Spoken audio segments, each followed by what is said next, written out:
Today's topic is interior of heart. Conventionally, we study the interior of the right heart. Right heart means interior of the right atrium and interior of the right ventricle.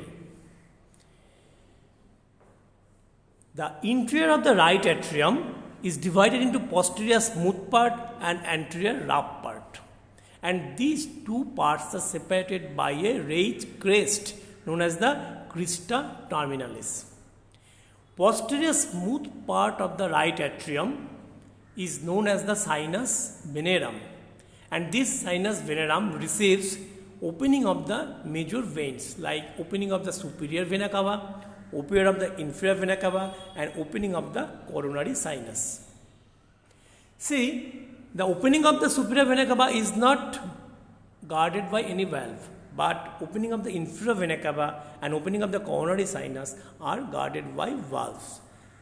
This is known as the Eustachian valve, which guards the opening of the inferior vena cava, and valve of the coronary sinus is known as the Thevesian valve.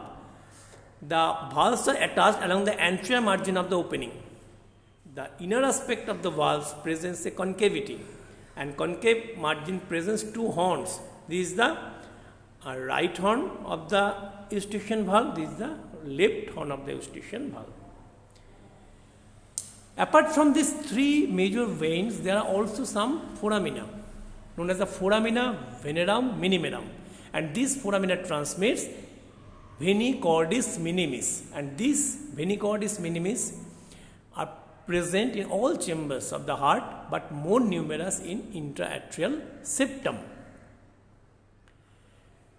Now, crista terminals, embryological remnant, it starts from the intraatrial septum, passes in front of the opening of the superior vena cava, descends downwards and merges with the right horn of the Eustachian valve. Now, this crista terminals is an internal feature. Externally, it coincides with the sulcus terminals.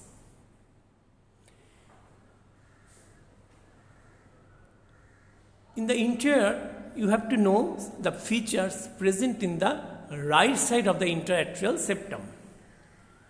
There is a fossa, thin-walled fossa, known as the fossa ovalis. And this fossa ovalis is developed from the septum primum. Around the fossa, there is a thickening known as the limbus fossa ovalis. And this limbus fossa ovalis bound the fossa from anterior, superior and posterior aspect.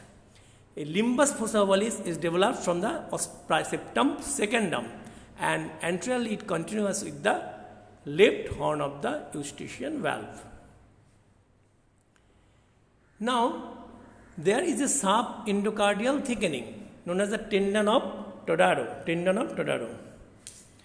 This is a tricuspid valve complex. It presents three cusps or leaflets, anterior cusp, septal cusp and posterior cusp.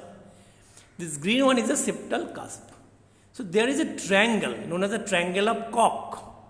This triangle of Koch is bounded anteriorly by the base of the septal leaflet, above by the tendon of Todaro, below by the opening of the coronary sinus. So this triangular area known as the triangle of Koch, which contains atrioventricular node, AV node.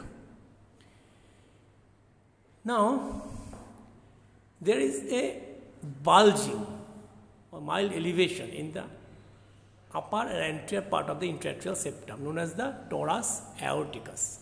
And this torus aorticus is formed due to the bulging of the non-coronary sinus of the aortic vestibule.